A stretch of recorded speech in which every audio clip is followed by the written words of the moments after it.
If it's not there where you would like to see everybody there, it hurts. You know, it's like you would be tempted to oh, why don't you do it? You know, but you hold it back.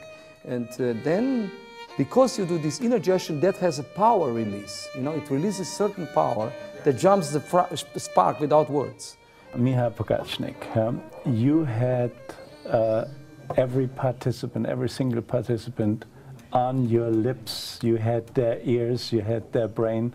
I mean, you had a fantastic performance, getting us into the architecture of music and explaining what we can learn for leadership.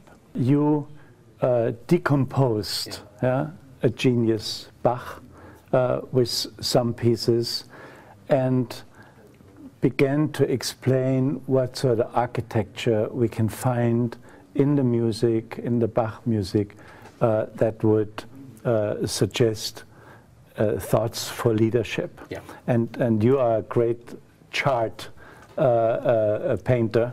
And I like to go to this chart where you start with a noise, and you end up with a big picture. Yeah. Can you I will explain that too. too. I just want to first, once more, take up the concept of decomposition. Perhaps that is not so precise. I would rather say I help participants to focus on phenomena arising.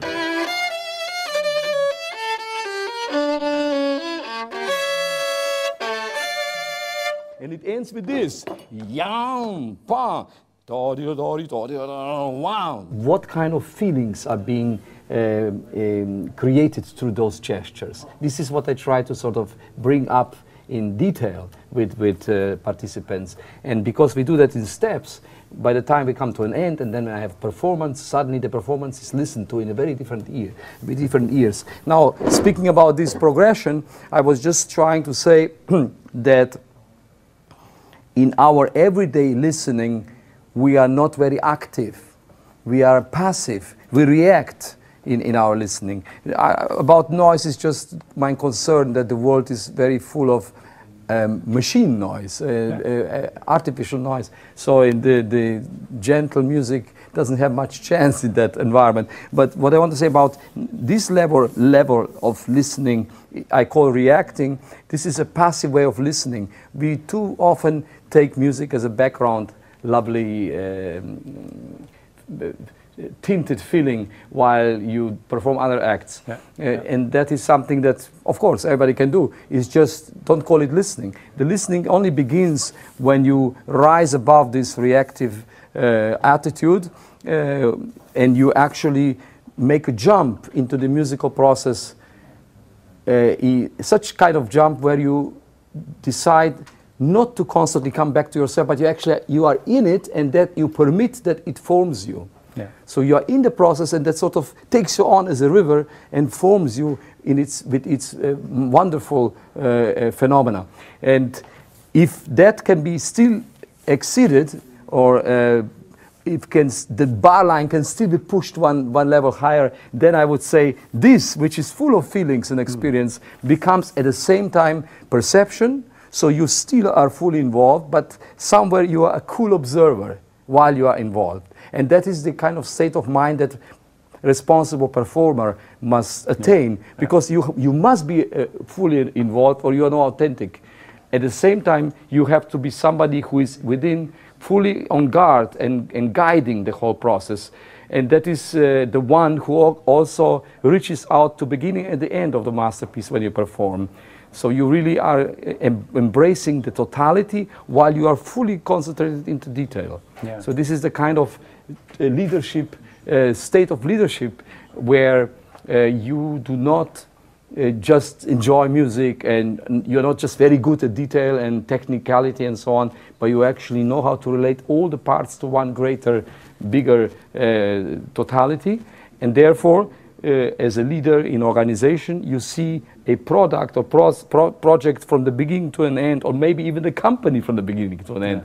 What we're discussing here at our school is that leadership actually is to get into the complexity of the world, from in all dimensions, being able to analyze this complexity and write strategies. So you actually also talked from the view of the conductor, how to see, to organize the music and bring it together. That's right. Onto the highest chord possible. This is a very wonderful parallel, and I think a great opportunity that has not been yet really utilized and discovered, namely how much one can learn as non-musician, simply as somebody who appreciates music, but if you take this next step and go through it with help of a professional musician to discover step by step all the complexity of unfolding a masterpiece with all its necessity to go through a crisis and to go through turning points in order to rise above into the next level. And these are all the things that we as leaders in the organization experience as difficult dilemmas, and music gives us very refined solutions in its own domain. And that is practical, because you see, if you give instructions, or if you give ready-made solutions to your people as a leader, so that doesn't work, because nobody wants to take something that is already chewed on. But if you take somebody on a detour and you go through the masterpiece, or it can be done with painting as well, it can be done with drama, with all forms of art. If you go through that complexity of artistic unfolding and composition and development and you discover on a very high level something that is solved, what you on your level, wherever you are struggling in your company, don't know how to continue. So it gives you, like, it creates a new type of perception for you as a leader, and that is very valuable. Well, leading an organization in this changing, demanding environment, we always look for having, the shortest distance to go from A to B. And we are not very happy when we have to make a detour. But making a detour is part of your advice. Oh, that's what music does all the time. Because music always oscillates between concentrating and expanding. And then concentrating and expanding. If you only concentrate, it is like if company only grows all the time. Eventually, everybody is burned out. So it's this concentrating that has to be followed by expanding and taking on the fresh energy, if you want, fresh insights. You meet new people. Let's take another thought of yours, now or never. Can you talk a little bit more about it? Now or never. This is situations which are more known from very highly critical moments of human life, like in wartime or in the time of natural disasters. Or it is something that, strangely enough, we have access to this power to know it's now or never. But usually we deny it. In a more normal situation of life, we sort of try to think it's not there. It's a form of incredible power when everything is concentrated in the moment, and if I don't do it now, everything is lost. So it's this kind of life and death situation. And it's strange that in performance, when you are really a great in a situation where it all depends on this little point, when you come to the pinnacle of performance, it's the most important moment in a performance, that if this one will come across the way you really want to do it, everything else will have the right light. So then when you arrive to that moment, then you have this now or never, and it's very strange. You're another person at that moment. If you look at this chart, it almost looks like looking in the world of flowers, of plants. Why? Can you relate it to the piece you played? This is this is great excitement of let's say, research or discovery that I have been upon for some time. Namely, it came out of